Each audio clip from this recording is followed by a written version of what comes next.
Afternoon, everyone. This is Mike Brooks, Mr. Inside Sales, and I'd like to welcome everyone to the webinar today. Boy, do we have a great program for you today, Cold Calling for Chickens. I love that title, and I know that if you're in sales and you have to cold call for a living, then you can all identify, and I've certainly been there myself, but hopefully that will all change for you over the next 1 hour, because I have literally the master of cold calling and closing sales over the phone, Stan Billue, and I asked Stan if he would come on today and talk about how to overcome the fear and the rejection and the reluctance of cold calling. So I just want to give you a brief introduction to Stan. Many of you know who Stan Billue is. He calls himself Mr. Fantastic, and I'll tell you now, I became the closer and the trainer that I am today because of this guy. This is the master, the original master of inside sales. And again, he taught me everything I know. Hopefully I've learned a bit after that. But believe me, Stan Billue will transform your sales career. His techniques work today and will always work, and he's got a whole bevy of new ones for you today. So before I talk past the close, which I warn people against, I am going to introduce my mentor and the master of inside sales, Mr. Stan Billue. Stan, thank you for being here today. Mike, thank you so much, and as you know, the feeling is mutual. Mike and I connected back in the mid-'80s. He was a struggling broker, as he will quickly tell you, and he made a small investment in one of the products we're going to be offering today called Double Your Income Selling on the Phone. And Mike will tell you that that material encouraged him to become a master at his craft, and was kind of indirectly responsible for an income, I believe, of over $7 million during your storied career. And Mike has then taken it to the next step, has become a world-class trainer and speaker, and is passing on this information to the next generations of sales pros. So, Mike, we have a mutual admiration society going here for sure. Yeah, I'm with you, Stan. But I'd like to add my welcome to Mike to almost 1,000 people that have registered for this live seminar from around the world, as well as the hundreds that will be watching the recorded replay, as well as probably the thousands over the next year or so that will be watching it on YouTube and a couple of dozen other places that will have this posted on the internet. So I can promise you that we've included a bunch of skills and techniques that, when learned, embraced, and applied, will dramatically increase your effectiveness and income, and hopefully make it a lot more fun to be on the phone. Our goal is to wrap this webinar up at about the 40-45 minute point, so we can have time to answer some questions from the listeners. So if we get into a subject that you want me to expand, or possibly there's an area of cold calling that we didn't touch on today and you have a question about, feel free to type that question in, pass it on to Mike and his assistant. They'll be looking for those questions during the webinar, and then when we wrap up, for those of you that can stay with us during your lunch hour or on the East Coast early in the morning, we'd invite you to stay on for some Q&A. So I do encourage everyone to take a lot of notes. I am very proud to share that I've just celebrated my 37th anniversary of investing at least an hour a day to learn my craft of selling and marketing, and today I'll be sharing some of the best of the best. We will be offering a super webinar special a little later on. However, right now, fasten your seat belts. Let's enjoy the ride. We call it Cold Calling for Chickens, and here's some of the main subjects that we'll be covering today. We'll be talking about working through and around screeners, avoiding messages and voicemails, creative openings that they've never heard before, avoiding being blown off the call in the first 10, 15, 20 seconds, tracking your numbers, recording and critiquing your calls, and some tips on making every call profitable. Please appreciate that your goal should be to sound different than every other caller.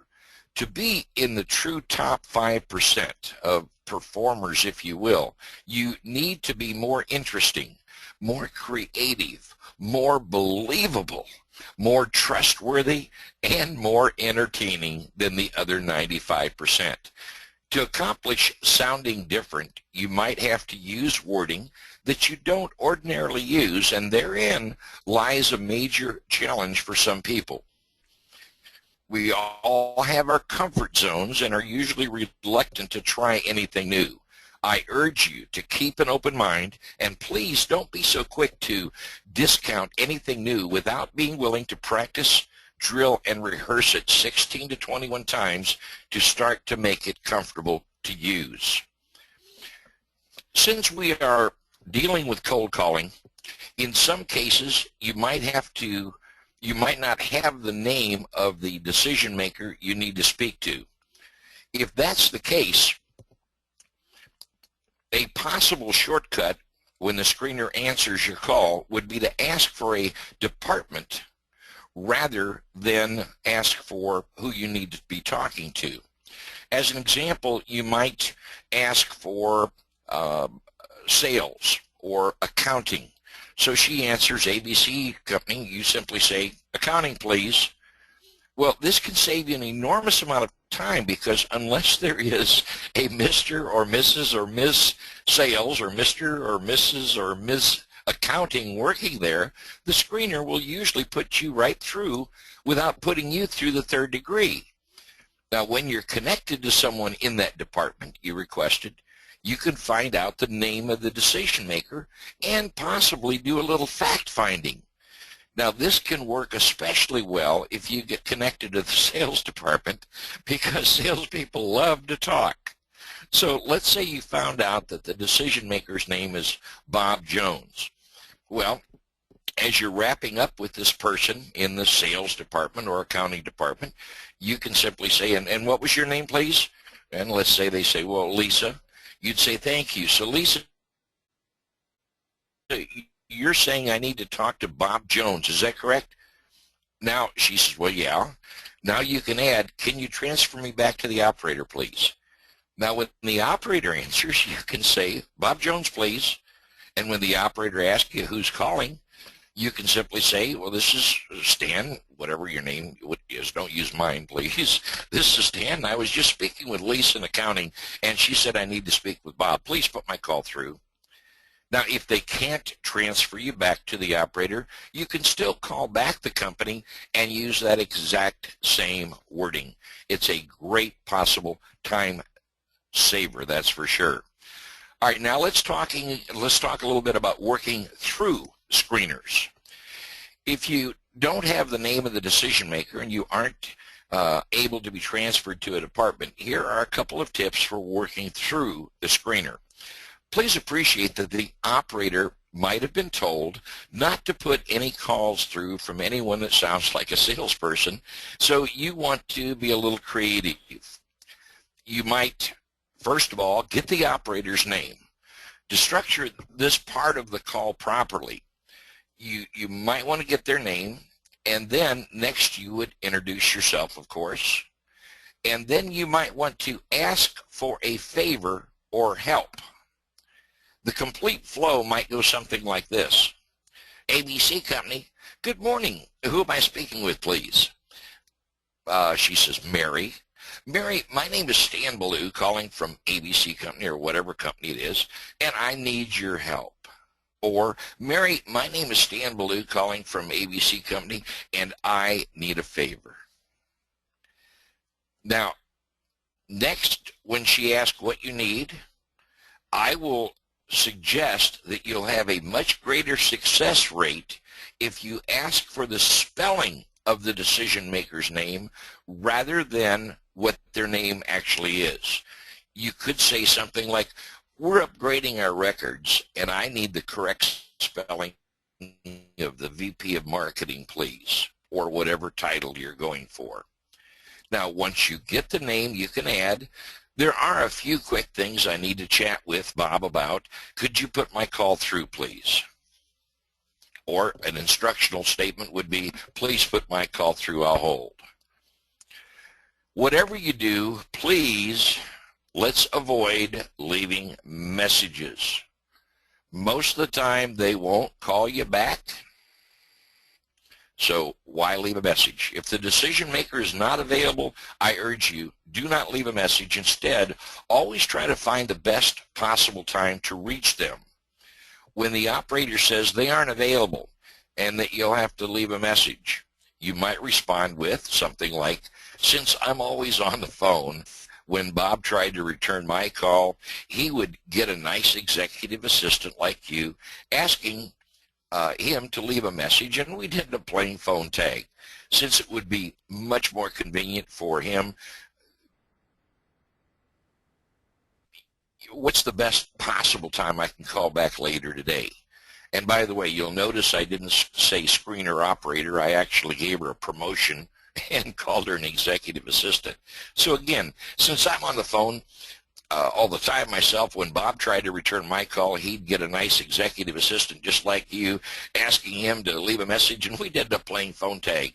Since it'd be so much more convenient for Bob, what's the best possible time I can call back later today? Now, if the operator can't or won't give you a time, you need to be prepared with a series of layering questions. You might say, well, would you suggest early morning or late afternoon? Or if you could guess, when would you suggest? Or do they eat lunch in or eat lunch out? Or when is their last appointment today? Or when is their first appointment tomorrow? When do they have a break in their schedule? Or when do they have a break between appointments today? You should have 10, 15, 20 of these questions prepared ahead of time so you can keep layering them until she gets it right. Again, please appreciate that most of these operators, screeners, are very busy.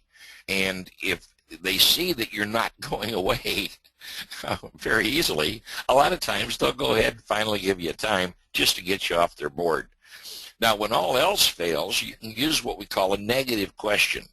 This is beautiful, folks, because if you're layering questions aren't working, you can use this negative question such as, is there a particular day or time of day that I shouldn't try to call?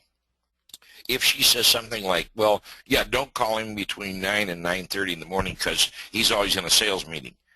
Well, she thought she was telling you when you couldn't call. In reality, she was letting you know that you could probably reach him around 8:45 or 9:45 in the morning because they're just either getting ready for or finishing up their daily sales meeting. Now, as a side note, if the screener is really tough and uncooperative, many times I simply ask, by the way, what time do you go to lunch? Now, why would I ask that? Well, because the bottom line is that his or her replacement during lunchtime is probably not nearly as well trained as the screener, and you'll have a lot more success when they're at lunch. When all else fails, don't be afraid to speak to someone else in their department. Please appreciate that the screener might be on the first floor, excuse me, and the decision maker works on the 12th floor, and the screener really doesn't know their schedule. So you could say, please transfer me to someone else in their department since they may know their schedule. Here's the bottom line. Early in your career, you need to decide who's going to be better, you or the screeners. The next subject is avoid leaving voicemail. As much as I despise leaving messages, I also detest leaving voicemails since both are enormous time wasters. However, if you have no other option than to leave a voicemail, I urge you to become creative. You do have a small advantage leaving voicemails over leaving messages, since you can control the wording and the delivery. So again, be creative. You might say something like, "Hello, this is Stan Billue and my number is 407-719-2020. Please call me at your earliest convenience, as I have some critical information about," and I literally disconnect my call at that point, right in the middle of the sentence.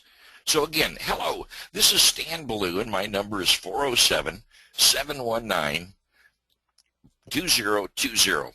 Please call me at your earliest convenience, as I have some critical information about." Now you literally disconnect before the ending. As crazy as this may sound, a high percentage of the time, they will call you back to find out what the rest of the message was. Again, please don't doubt this until you practice, drill, rehearse it, embrace it, and use it, and you'll find out it really does work. The other thing you might do is give them a specific time to call back. You might say, "Hello, this is Stan Billue, and I have some time-sensitive information about your competition you may not be aware of.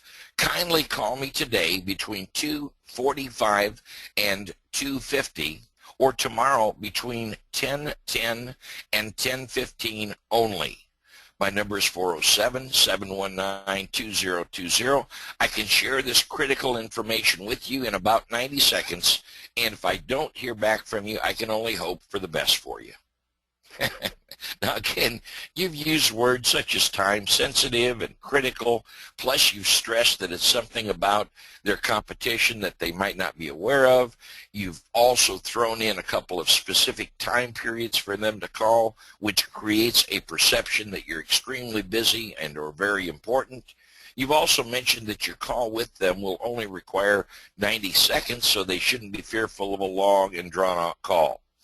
Again, please appreciate that your goal should always be to sound different than the other 95%. And this is a great way to start it before you even get to talk to the decision maker. All right, next subject is opening the call. The first point I need to stress is to avoid using hate, which stands for, of course, how are you today? H-A-Y-T. Folks, this automatically labels you as an amateur in the profession of sales. I would suggest that you try to make your name memorable. You can rhyme it. You can compare it to something recognizable. Again, remember, your goal should be to sound different than the other 95% of the call. Next is to appreciate that the normal structure for a cold call is that you introduce yourself and your company, you tell them why you're calling, and then they interrupt you and say that they aren't interested, or they're too busy to talk, or they're happy with what they have now, or that you should send them something and they'll call you if they're interested. Well, folks, if you don't like the structure of the call, change the friggin' structure. And here's what I mean. Please appreciate that curiosity always overpowers programming. Again, I'm going to stress that again. Curiosity overpowers programming. They may be programmed to try to blow your butt off the phone. However, their curiosity will usually work in your favor. I encourage you to be creative by saying something like, "Good morning, Bob. This is Stan Billue, and even though we've never met, we can probably agree on at least one thing." Guess what they say over 95% of the time? "What's that?" Now, they were programmed to say they're too busy. They've already got something. They're happy with whatever they have. They're too busy to talk, whatever, but they can't get those words out of their mouth. When you say, "Good morning, Bob, this is Stan Billue," and even though we've never met, we can probably agree on at least one thing. They invariably say, "What?" You can simply say, "When you woke up today, I'll bet you didn't say, 'Oh boy, I sure hope someone calls me today to try to sell me some widgets,'" correct? Or whatever it is you're selling. Or you could try something like this. "Bob, if you're like most busy executives I speak with, you're probably up to your neck in alligators and someone forgot to drain the darn swamp, correct?" And again, hopefully you've noticed that forced laugh or that smile on my face, because I want this to be entertaining and not boring. Again, the delivery is critical. If you just say, "If you're like most busy executives I speak with, you're probably up to your neck in alligators and someone forgot to drain the swamp, correct?" it just ain't going to work. So if you're like most busy executives I speak with, you're probably up to your neck in alligators and someone forgot to drain the darn swamp, correct? Now, when they agree with your opening question, you can simply continue by saying, "Great, now that we have that out of the way, I'm calling to share whatever your main benefit is, and it only requires about 2 quick minutes to show you how to become a hero in your company." So again, once they agree with your opening question, you can continue by saying, "Great, now that we have that out of the way, I'm calling to share whatever your main benefit is, and it only requires about 2 quick minutes to show how you can become a hero in your company." Or you could say something like, "I appreciate how valuable your time is, so I promise to share some critical news that you may not be aware of, and I promise to be done in less than 127 seconds. A high percentage of the time, you've just eliminated or bypassed the part of the call where they are programmed to blow you off the phone. You'll note that I've shared a main benefit, which answers the question they always have, which is, what's in it for me? Plus, I've used some powerful wording, such as hero, because everyone wants to be appreciated, or I've used words like critical, or a group of words that, like, you may not be aware of, since no one wants to be in the dark about something important. Again, your goal should be to sound different than the other 95% of the people that are calling them, and these skills, techniques, and choices of wordings will help you accomplish that. Let's go back to the webinar. We want to stress to you that we earn the right to have a conversation with people. And we're going to now talk about avoid being blown off the call. If and when the prospect tries to blow us off the call, we simply need to be better prepared than they are. A great technique to use to handle brush-offs is what we call the acknowledge and proceed technique. Instead of arguing, fighting, and doing battle with them by saying things like, "What do you mean you're too busy?" Or, "How come you aren't interested?" "What do you mean you're not interested?" You should simply acknowledge what they have said and then continue your call. Remember, if you stop and discuss whatever they just said to try to blow you off the call, you're actually adding validity to what they just said, and now it does indeed become the reason that you probably aren't going to be able to talk with them today. So instead of arguing, fighting, defending, doing battle, you simply might say something like, "I appreciate your time is extremely valuable, so I promise to be super quick," and go right into the rest of your script. Probably some qualifying at that point. Or you might say, "I understand this isn't a priority, so I will quickly eliminate your skepticism," and go right into the rest of your script. Again, don't pause for a breath after that sentence. You want to run your sentences together and immediately continue the script. Or you might say, "I recognize your situation, so I guarantee to honor your position," and go right into the rest of your script. Now, in each case, We've acknowledged what they've said, whatever it is. I'm too busy.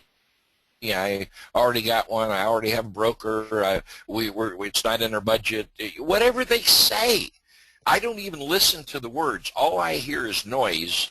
I call, introduce myself, tell them why I'm calling. They interrupt me and they go blah, blah, blah, blah, blah, blah, blah.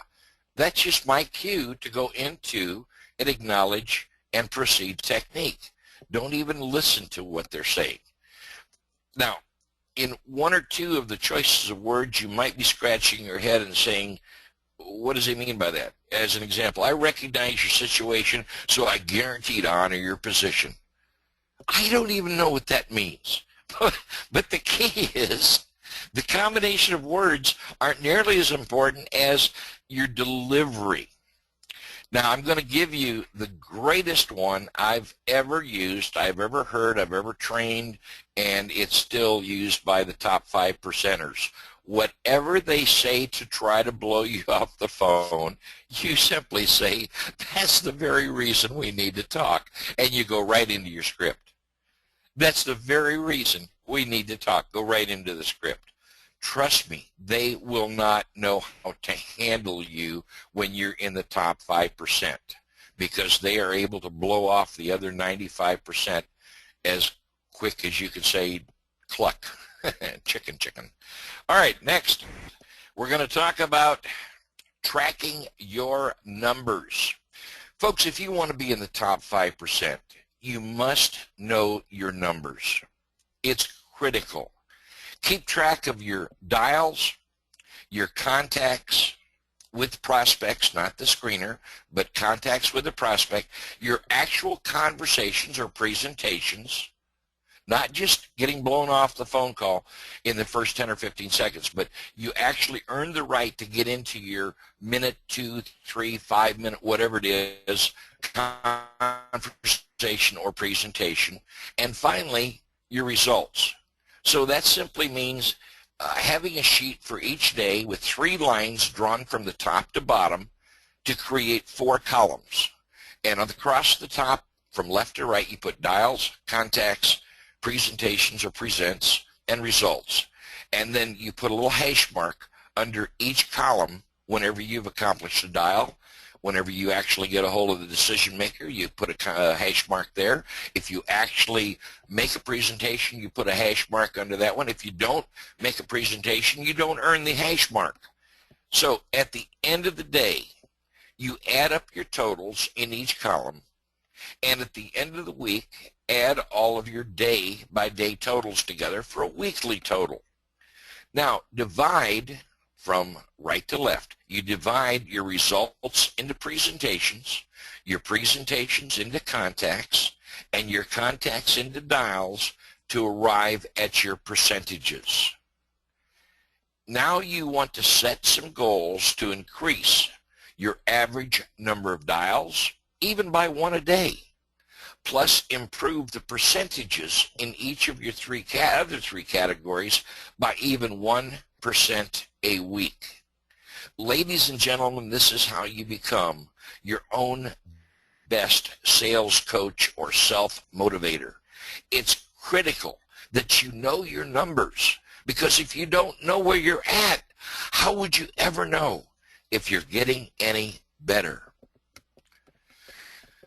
The next point is the single most important point I can share with you all day long, and that's to record and critique at least 1 phone call a day for the rest of your career. If you don't come away with anything else from this webinar, put this one into immediate practice.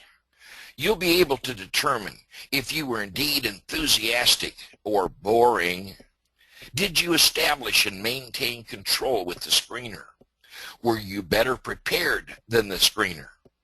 Was your opening with the prospect creative and interesting? Did you handle their brush-offs effectively?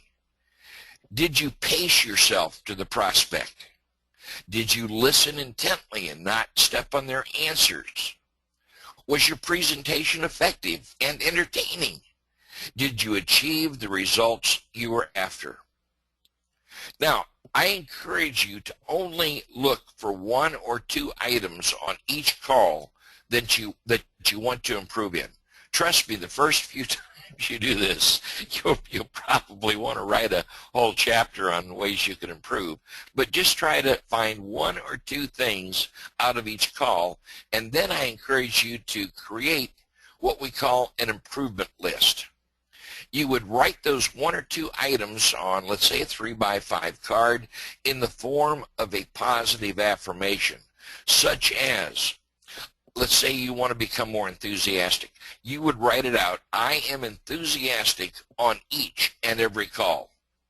That's simple. I am enthusiastic on each and every call. Or let's say you want to become a better listener. You would write it out in the form of a positive affirmation. You would say, I am becoming a better listener on each and every call. Now, you would please trust me on this. You should read this list out loud as you're punching plastic. As you make every dial through every day, you want to read these items out loud on your list. Now, each day, you'll be adding 1 or 2 more items to your list as you record and critique another phone call. However, each day, you will have also earned the right to cross through 1 or more items because you have improved dramatically in that area. Please appreciate it's impossible for us to lie to ourselves with any consistency. The subconscious mind is awake 24/7 from the day we're born till the day we die. It does not have the ability to doubt or reason. It totally believes everything we program into it. And if you program into it 50, 100, 150, 200 dials a day, every time you're dialing a phone, you're reading out loud, I am enthusiastic on each and every call. Well, pretty soon the subconscious mind says, hey, this turkey thinks he or she's enthusiastic. All right, let's start being more enthusiastic. So this becomes a never-ending list for constant self-improvement. Next subject is know your desired outcome. Since I don't know your product or your service and I don't know what you're trying to achieve during your cold calls, this might seem a bit generic to some of you. However, you should know exactly what your goal or desired outcome should be on each and every call. It might be to simply confirm the decision maker and do some brief qualifying so a sales pro can call them back at a later time or date. It could be to confirm the decision maker, do some qualifying, and set an appointment for a sales pro to call them back or make a visit to them so they can make a presentation and try to make a sale. Perhaps it's to confirm the decision maker and do some qualifying in the form of a survey for a sales pro to try to sell at a later date. It may well be that you're confirming the decision maker, doing some qualifying, and setting yourself up to call back or visit them to make your own sale. It's possible that you're confirming the decision maker, doing some qualifying, agreeing to send some information, and scheduling a return call or visit. It could be to talk to a decision maker who used to be a client to determine why they no longer do business with your company. Whatever the purpose of your cold calling is, make sure you know the desired income that you're trying to achieve. The last subject on this call is to make each call profitable. Again, depending on your product or your service and your procedure of selling, here are some tips which could prove invaluable to you today and down the road in your career. If you adapt the mindset that you need to make every call or every contact profitable, you are well on your way to becoming a 5% superstar. I encourage you to gather information. Now, we know that every prospect isn't necessarily going to be qualified, or every prospect isn't going to have an interest, or they may not even have a need, or they might not be in the proper position financially. We should at least be willing to hang tough, or what we call stick and stay, on each call long enough to gather some additional information. This information might be something that will help you be more successful with this prospect down the road. So even though they're not qualified or not in a position or have no need today, that situation could change in a month or 6 months or a year, and that's all part of building your pipeline. So you might want to find out when they usually make this type of decision, or how these types of decisions are made, or who all's involved in the decision-making process, or when their budget will be in better shape, or when they are planning on replacing whatever it is they're happy with. Whatever it might be, you can gather information on this call. Even though you're not making a sale on this call, you can at least gather that information. Now, if your company allows it, a great piece of information to gather would be to ask for referrals, or at least the name and number of someone they know who might have an interest in the benefits you can provide. Again, we're not going to go into referrals in depth on this call, but folks, if you go in with a mindset and you're thinking to yourself, you know, Mr. Prospect, I've been sitting here for the last 45 minutes punching plastic. I've gotten a hold of 3 mean and nasty secretaries, 4 numbers that were disconnected, 5 voicemails, and somebody's gardener that couldn't speak English. And now I finally get you on the phone, and you're not interested? You're trying to blow me off the phone in 10 seconds? Hey, champ, you owe me. I'm going to stick and stay for another 30, 45, 60 seconds, because my goal is to try to make every contact profitable. So maybe I can't talk with you today in any depth or length, but I want to gather some information that might help me sell you down the road. So again, that should be your mindset. The next point under making your call profitable, again, if it fits your style of selling or your company will allow it, it may be necessary for you to develop your own leads. I work with a lot of cold callers that, quite frankly, their company doesn't provide them any sources of good leads. They're liable or responsible to secure their own set of leads. So here's 3 quick tips that you can develop some great sources of leads. You can ask somebody, by the way, what organizations or associations do you belong to specific to your industry? Now, the reason this one is great is because you might be able to get a membership list, or it may be possible for you to join. It may be beneficial, cost-effective for you to join, so you can get the membership list. You should also find out what publications do they read specific to their industry. Again, you might want to subscribe. You might try to get a subscriber list. You might offer to write them an article for that publication to establish your credibility and start to establish your brand. And the third would be, what trade shows or conventions do they attend specific to their industry? Because again, you might want to just attend that trade show or convention to network. You might possibly be in a position to exhibit, or have your company pay for an exhibit space to get more exposure. You might at least get a list of attendees to the trade show, or a list of exhibitors. Either one, depending on your product or service, could be a great source of leads. So in wrapping up, before we get into our Q&A, I want to encourage you to visit stanbillue.com. Folks, I probably try to give away more information than any other speaker out there. We've got a free monthly newsletter you can sign up for. We've got a free weekly marketing tip that comes out every Monday. We've got free articles, ebooks, interviews, podcasts, videos, past webinars. There's just a wealth of information for you. So even if you're in a position not to invest any dollars today, at least you can invest some time to become better at your craft. Again, we've all got 1,440 minutes in our time bank.